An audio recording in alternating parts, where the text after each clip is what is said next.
ভারত আগে যা যা সুবিধা পাইতো বাংলাদেশে সব সেই সুবিধাগুলি আবার পুনর্বহাল করা হবে। কি চুক্তি করেছে? শেখ হাসিনাকে তিনি আবার পুনর্বাসিত করবেন।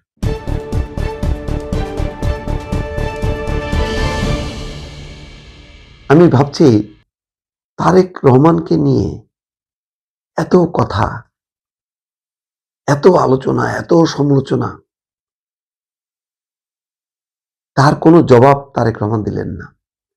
কিন্তু খেয়াল করেন, 2 মাসও লাগেনি বাংলাদেশে আসলেন 25শে ডিসেম্বর, আজকে 12ই ফেব্রুয়ারি পার হয়ে 13ই ফেব্রুয়ারি, 2 মাস হয়নি।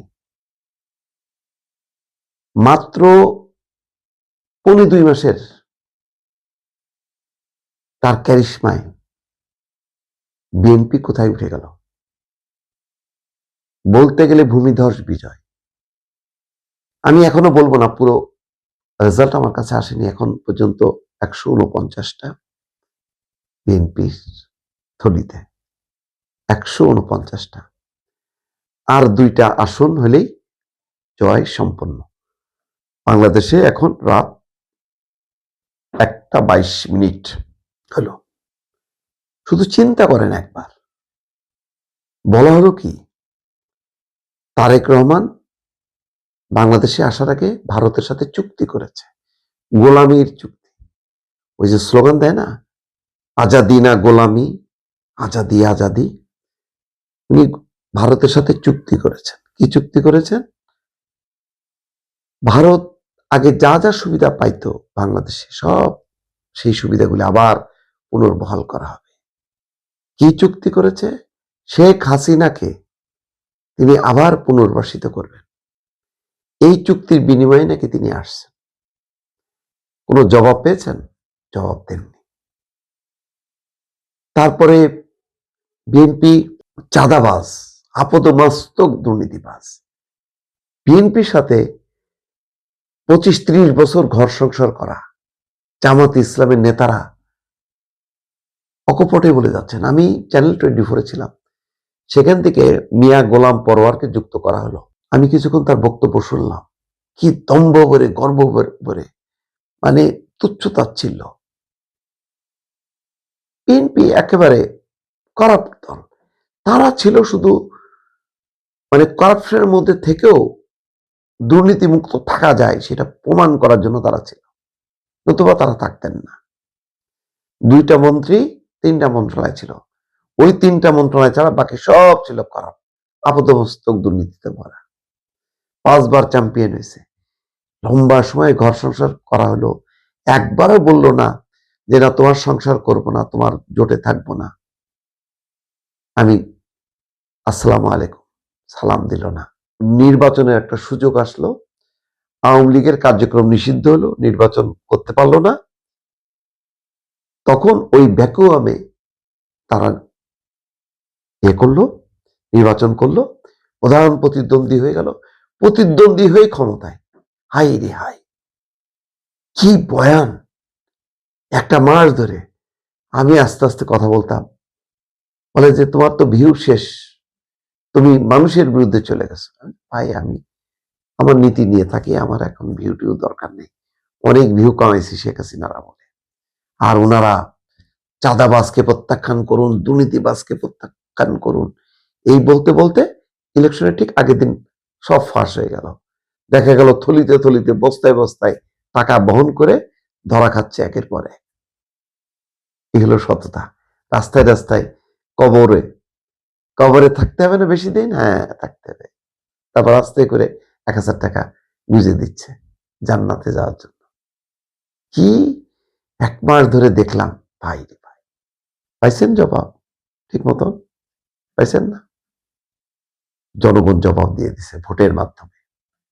জাল জালিয়াতির নির্বাচন বলবেন না, জামাতের পক্ষ থেকেও সেই দাবি করা হয়নি। দর্শক, এই কথা বলতে বলতে বিএনপি জোট 151 জয়ী, সরকার গঠনের মতন এখন তাদের আসন সংখ্যা হয়ে গেল। এখন বাজে ঘড়িতে 1:26। 1:26 স্ক্রল হচ্ছে বিএনপি 151 আসনে জয়ী, মানে 150 আসন একটা হলেই জয় সুনিশ্চিত, আর কোনো সন্দেহ নেই এই ব্যাপারে। তারা এই আর যদি কোনো আসন নাও পায় 151টা আসন দিয়ে তারা সরকার গঠন করতে পারবে। কিন্তু এই রাতটা পার হবার পর সকাল হইতে হইতে দেখবেন এর সাথে কমপক্ষে, কম করে বলি না, বেশি না বলাই ভালো, কারণ অনেকের মনে অনেক কষ্ট, ভুরি ভুরি ঘন্টায় ঘন্টায় যারা স্ট্যাটাস দিচ্ছে, ভিডিও দিচ্ছে, উল্লাস করছে যে এই তো ডাকসুর মতন জয় হয়ে গেল, ভূমিধস বিজয়। ডাকসুতে দেখেননি, কল্পনাও করা যায়নি ওইরকম বিজয় হবে। তারা মনে কষ্ট পাবে।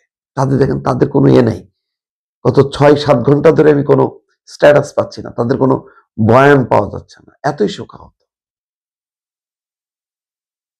এখন 151 আসনে বিজয়ী হয়ে গেল। রাত পার হইতে হইতে কত হবে? বেশি না, 50টা হয়ে যাবে ইনশাল্লাহ, 200 আসন। আমি শুধু ভাবছি, আমি সেদিনও বলছিলাম যে দেখেন, শেষ পর্যন্ত মানে সত্যের জয় হয়, ভদ্রতারও জয় হয়। তারেক রহমান বারবার বলছেন একটা কথা, যে আমি গীবত করতে চাই না, কারোর বদনাম করতে চাই না, বদনাম করে সময় নষ্ট করতে চাই না।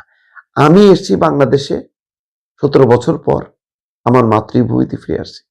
আমি এখন বাংলাদেশকে গড়তে চাই, আমি পরিকল্পনা নিয়ে এগোতে চাই।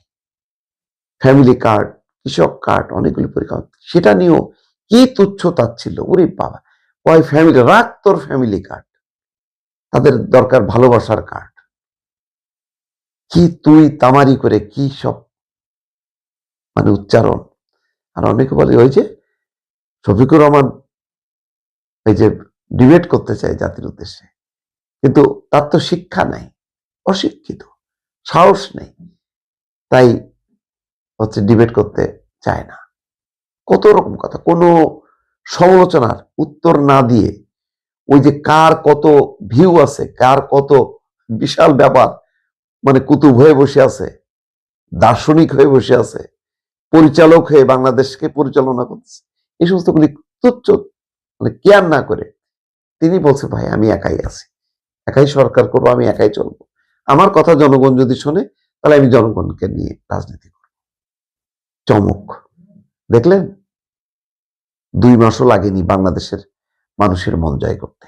মানুষ বুঝে গেছে বার্তা, মানুষ ওই রাজনীতি চায়, কুৎসা, নিন্দা, প্রতিহিংসামূলক, উদ্ধত আচরণ, জ্বালাও পোড়াও, ওই রাজনীতি পছন্দ করে না।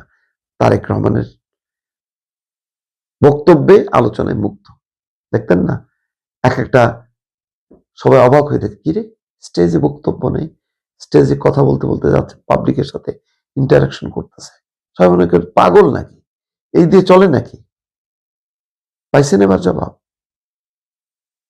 সামনে আরো চমক আছে, অপেক্ষা করেন, ধৈর্য ধরেন। আবারও বলি, ধৈর্যে ওই যে সবুরে মেওয়া ফলে, আর সত্যের জয় হবে ইনশাআল্লাহ। ভালো থাকবেন, আল্লাহ হাফেজ।